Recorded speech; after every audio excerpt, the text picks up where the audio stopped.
오늘은 열왕기상 8장의 말씀을 전하도록 하겠습니다. 오늘 본문의 핵심은 신자는 하나님의 뜻대로 살아야 된다는 것입니다. 오늘 이 솔로몬 성전은 솔로몬이 왕이 된 이후 11년 8개월 만에 완공이 되었습니다. 그런데 이 성전 봉헌식은 그 다음 해인 7월 달에 치르게 됐습니다. 아마도 완공을 하고 바로 봉헌식을 하지 않는 이유는 이 초막절 절기에 맞춰서 봉헌식을 하기 위함이었던 것 같습니다.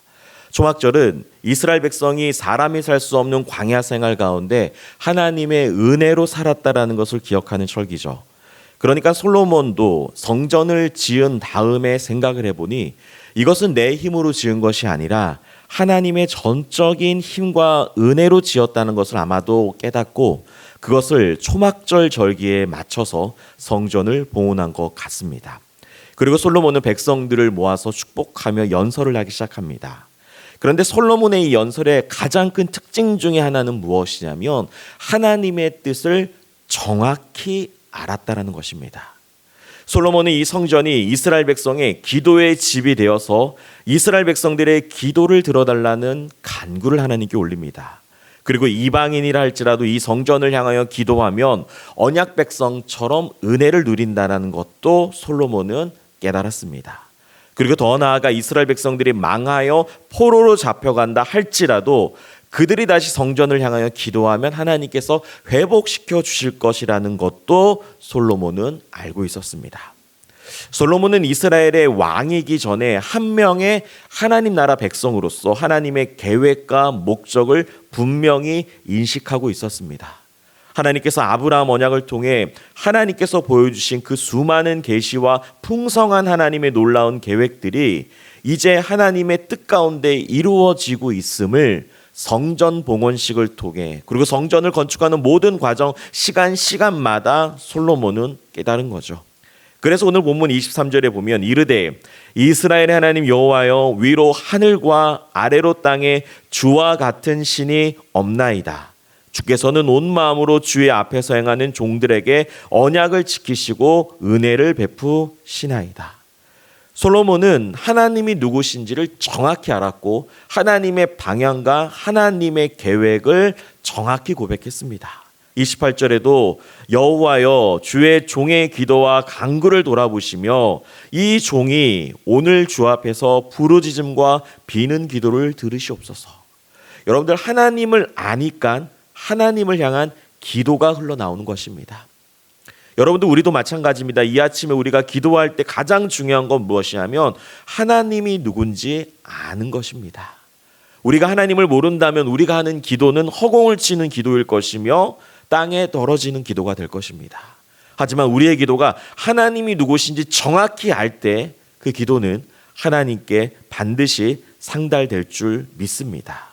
여러분들 솔로몬의 연설과 솔로몬의 기도, 아니 오늘 본문에서 솔로몬이 어떠한 기도를 하더라도 솔로몬의 기도와 연설에는 하나님의 마음, 하나님의 계획, 하나님의 역사가 고스란히 들어있는 하나님 중심적인 기도와 연설을 하나님께 올려드렸습니다.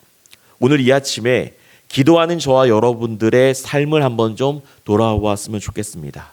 우리들의 기도와 우리들의 삶의 현장, 말과 행동, 뜻과 생각, 수많은 삶의 현장에서 우리들이 살아가는 모든 것에 하나님의 뜻과 하나님의 목적이 들어가 있습니까? 여러분들 신자의 모든 삶의 중심에는 하나님의 뜻과 목적이 포함되어 있어야 되는 줄 믿습니다. 여러분들 하나님께서 이 땅을 향한 그 목적이 무엇이며 하나님께서 사람을 왜 창조하셨는지 그리고 이 땅에 죄가 들어온 이후 죽음이라는 치명적인 문제 앞에서 인간이 살 수 있는 유일한 길은 오직 예수 그리스도의 복음뿐이라는 것을 우리들이 반드시 깨달아야 될 줄 믿습니다. 그리고 그 생명으로 가는 그 놀라운 복음 안에 있는 길 가운데 하나님께서는 우리의 치유와 우리들의 회복을 베풀어 주실 것입니다. 여러분들 부모와 자녀 간에도 대화가 되려면 서로의 뜻과 생각을 교환해야 됩니다. 무조건 일방적인 뜻과 생각을 주장한다면 답은 보이지 않습니다. 부모와 자녀가 서로의 이야기를 들을 준비가 돼야 되고 서로의 이야기를 듣고 서로의 뜻과 생각을 교환할 때 진정한 소통이 부모와 자녀 간에 이루어지듯이 신앙도 마찬가지입니다. 우리가 일방적으로 하나님 앞에 맹목적으로 외치는 것이 아니라 그분의 뜻을 헤아리며 그분의 목적을 깨달아 그분이 원하시는 기도와 찬양으로 나아가야 될 줄 믿습니다. 그래서 오늘 이 아침에 우리들이 기도할 때 우리 마음으로 기도하지만 우리 안에 계시는 성령님의 능력으로 기도하는 오늘 이 아침 되기를 간절히 소망합니다. 여러분들 예레미야 말씀을 보면 레갑 사람들이라는 아주 신앙이 훌륭한 사람이 등장합니다. 이들은 세상이 어떠하든지 끝까지 믿음으로 살아갔던 사람들입니다.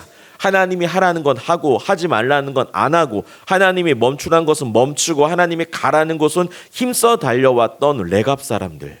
그런데 그 레갑 사람들이 이렇게 살 수 있었던 이유는 무엇이냐면 하나님의 뜻과 목적을 정확히 알았기 때문입니다.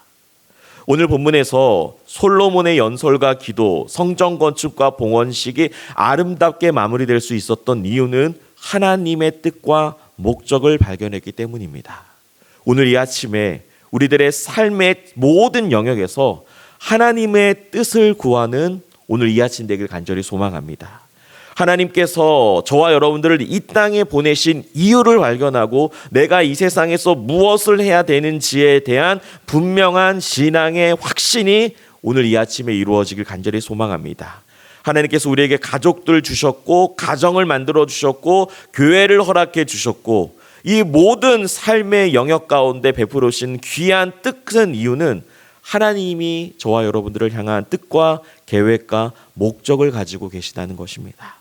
오늘 이 아침에 하나님의 뜻과 목적을 구하며 그분의 뜻과 목적에 따라 오늘 이 하루도 순종의 삶을 살아가는 우리 동산의 모든 성도님들이 되시기를 간절히 소망합니다.